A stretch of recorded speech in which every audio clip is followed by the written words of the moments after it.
Ciri-ciri tamadun. 1. Secara umumnya terdapat beberapa aspek yang merupakan ciri-ciri tamadun, yaitu pertapatan kekal, agama dan kepercayaan, kehidupan berorganisasi, sistem pemerintahan, bahasa dan sistem tulisan, perkhususan pekerjaan. Pertapatan kekal. Manusia yang menetap di suatu tempat mempunyai lebih banyak masa untuk berfikir dan membina kehidupan yang lebih tersusun dibanding dengan manusia hidup berpindah randah. Manusia yang tinggal menetap di sesuatu tempat akan berusaha meningkatkan tahap kehidupan mereka hasil daripada cabaran yang dihadapi dalam menempuh kehidupan. Halangan yang dihadapi ini merupakan pendorong dan motivasi bagi mengubah. Halangan yang dihadapi ini merupakan pendorong dan motivasi bagi mengubah atau memperbaiki kehidupan mereka. Hasil pemikiran ini akan melahirkan kemajuan dalam kehidupan dan menambahkan pengeluaran hasil makanan dan peternakan.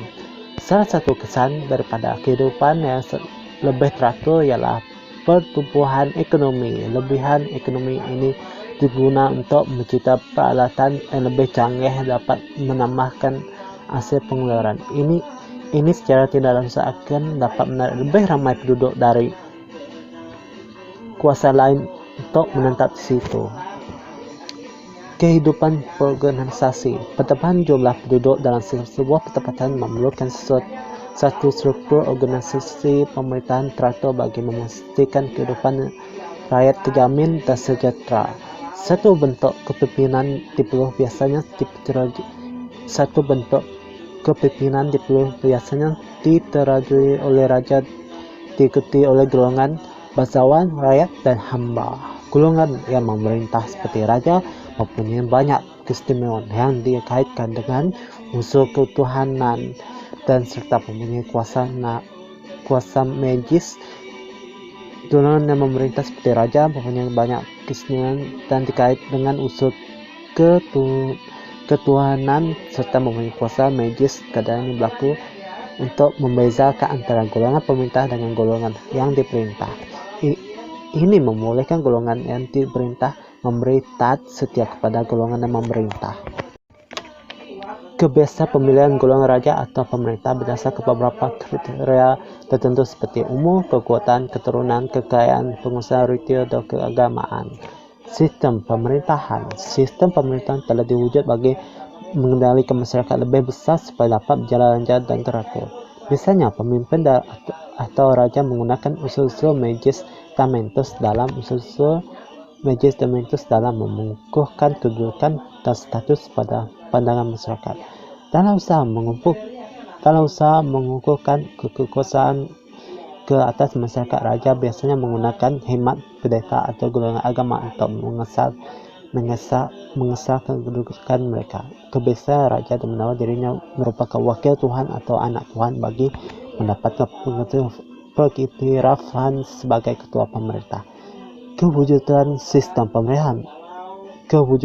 sistem pemerintahan membawa kepada kelahiran sistem perundangan yang menjadi panduan pada masyarakat demi kesejahteraan kemajuan dalam sebuah tamadun. Sistem pemerintahan didama oleh sebuah tamadun akan mempengaruhi sistem pemerintahan yang didama oleh sebuah tamadun akan mempengaruhi sistem kepercayaan dan agama masyarakat tersebut. Contoh dalam tamadun Mesopotamia, corak pemerintahan ialah sistem beraja teokrasi. Ini menyebabkan aspek kepercayaan dan agama mempengaruhi sebagian besar daripada kehidupan masyarakat Mesopotamia.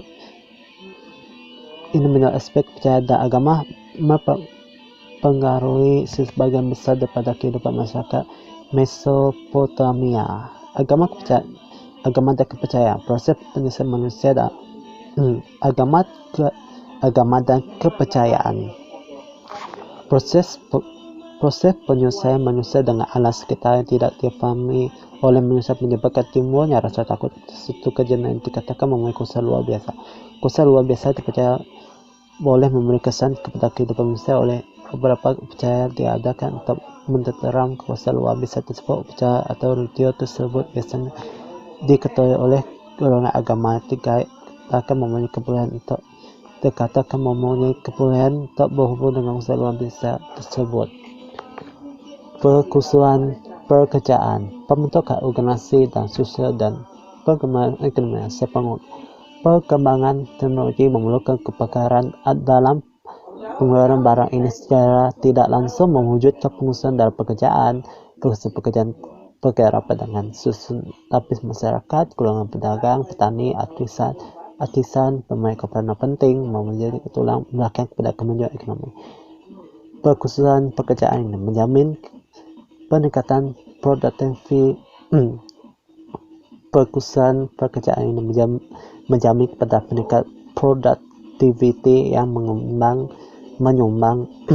pengusaha pekerjaan ini menjamin kepada peningkatan produktivitas yang menyumbangkan kepada individu perdagangan antara bangsa barang yang dikeluarkan oleh sebuah masyarakat pemerintah dan kebakaran yang berbeda disebabkan perbezaan sumber alam dan kehidupan. Interaksi dengan masyarakat luar menyebabkan berlaku proses pertukaran budaya, teknologi, dan ilmu pengetahuan antara masyarakat. Pembentukan tamadun. Pembentukan tamadun bermula apabila wujud penyelesaian antara manusia dengan alam sekeliling. Manusia akan memilih lokasi yang memudah mereka menjalani kehidupan harian. Lembah sungai dipilih sebagai lokasi tempat kekal karena kesuburan tanah untuk kegiatan pertanian, kemudahan berkelak air dan makanan, kemudahan pengangkutan dan pengumuman dan mudah masalah keagamaan. Kesemua tamadun awal dunia terbentuk di kawasan lembah sungai seperti tamadun Mesopotamia, tamadun Mesir Purba, tamadun Indus, tamadun Hongho. 5 faktor tamadun awal terbentuk di lembah sungai. Sumber tanah liat untuk membuat peralatan sesuai sebagai pertepatan, memekarkan sistem pangeran, memekarkan keperluan asas manusia, kesuburan tanah untuk aktiviti pertanian, alat penghubungan dengan pengangkutan tanah, alat penghubungan dan pengangkutan. Tamadun Mesopotamia. Tamadun terawal di dunia ini terbentuk di kawasan yang dikenal sebagai Mesopotamia. Tamadun Mesopotamia. Tamadun terawal di dunia terbentuk di kawasan yang dikenal sebagai Mesopotamia pada tahun 3500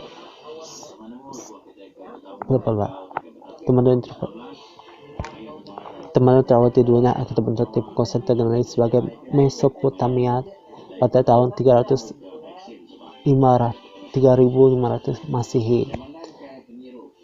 Perkataan Mesopotamia berasal daripada bahasa Yunani yang bermaksud tanah di antara dua sungai, yaitu Sungai Tigris dan Sungai Euphrates. Perkataan Mesopotamia berasal daripada bahasa Yunani yang bermaksud tanah di antara dua sungai, yaitu Sungai Tigris dan Sungai Euphrates.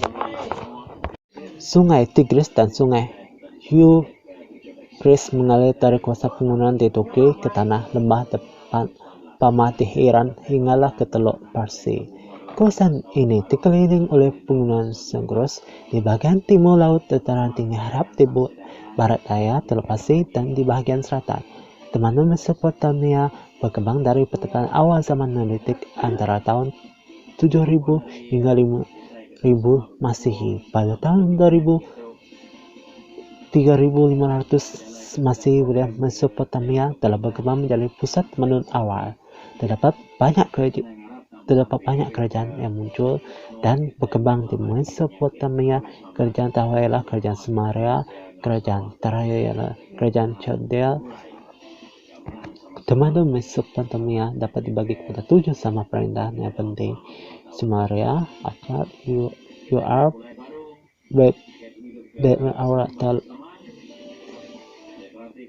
Babylon awal atau lama, Assyrians di bawah. Tamadun Mesopotamia dapat dibagi kepada 7 zaman perintahan yang penting. Kerajaan Sumeria, Akkad, Urartu,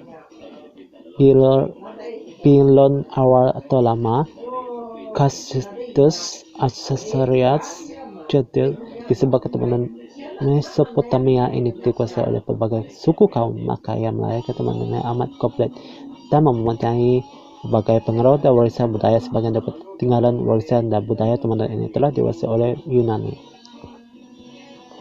Pembentuk kata Panu Mesopotamia dibagi pada dua bagian, memiliki kuasa sungai Zab yang dikenal sebagai Asuria.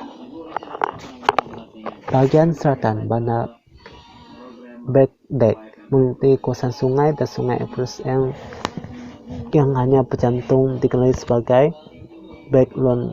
Baglon terbagi kepada dua kuasaan, yaitu Akkad di utara dan Sumeria di selatan. Perkembangan Tepanun di Mesopotamia. Perkembangan Tepanun di Mesopotamia berasal dari wilayah selatan, yaitu Sumer. Perkataan Sumer berasal daripada nama kuno yang merujuk kepada wilayah di selatan Irak, yaitu Sumeria. Pada mereka awal, kuasa ini didedami oleh tiga kepulauan etnik, yaitu Sumeria, orang Semitik, dan orang yang tidak diketahui asal unsur keturunan, tetapi bilangan mereka adalah kecil dan kekal. Orang Semitik merupakan etnik atau bangsa yang berasal dari semenanjung tanah Arab. Antara bangsa pernah mendirikan dan menumbuhkan kerajaan di Mesir. Orang Semitik merupakan etnik atau bangsa berasal dari semenanjung tanah Arab. Antara bangsa Semitik yang pernah mendiami dan menumbuhkan kerajaan di Mesopotamia. Orang Semitik merupakan etnik atau bangsa berasal dari semenanjung tanah Arab. Antara bangsa Semitik yang pernah mendiami dan menumbuhkan kerajaan di Mesopotamia ialah orang Akkad di bawah kepemimpinan Raja Sargos. Beliau mengasaskan empire pertama di Mesopotamia. Di bawah kepemimpinan Raja Sargos, beliau mengasaskan empire pertama di Mesopotamia, dikenal sebagai Empire Akkadian. Bangsa Semitik lain memainkan peranan penting dalam sejarah Mesopotamia ialah orang Arabs dan Armenian.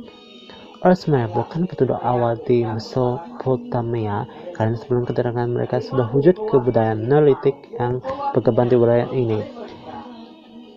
Kedatangan orang Sumeria membina pertempatan awal, menjalankan aktiviti pertanian dan membina sistem pengairan. Telah memiliki aktiviti pertanian dilaksanakan. Ini membawa kepada kelebihan pengairan makanan mampu menampung bilangan penduduk semakin bertambah. Pertempatan awal diasaskan oleh orang Sumeria ini berkembang sejak evolusi dan menjadi bandar dan seterusnya kota seperti Uruk, Kis, Nippur, Lagos, Assur, dan Idris, yang kemudian menjadi pusat ekonomi, politik, dan sosial. Ciri-ciri teman Mesopotamia. Setiap negara di Ciri-ciri teman Mesopotamia. Setiap negara kota di Mesopotamia merupakan sebuah kerajaan yang berdaulat serta mempunyai unik politik tersendiri. Negara kota hanya akan bersatu tenaga untuk berperang menentang musuh-musuh yang sama. Keluasan sebuah negara kota lebih kurang 1.000 batu persegi. Contoh keluasan kota Lagos ialah lebih kurang 1.800 batu persegi dan jumlah penduduk antara 30.000 hingga 35.000 orang. Setiap negara kota dibagi kepada 4 kawasan utama, yaitu pusat kota, tembok kota, luar kota, dan pelabuhan.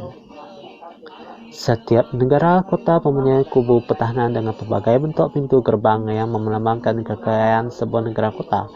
Kubu pertahanan atau tembok dibina dengan berbagai bentuk seperti bulat, persegi, segi sama.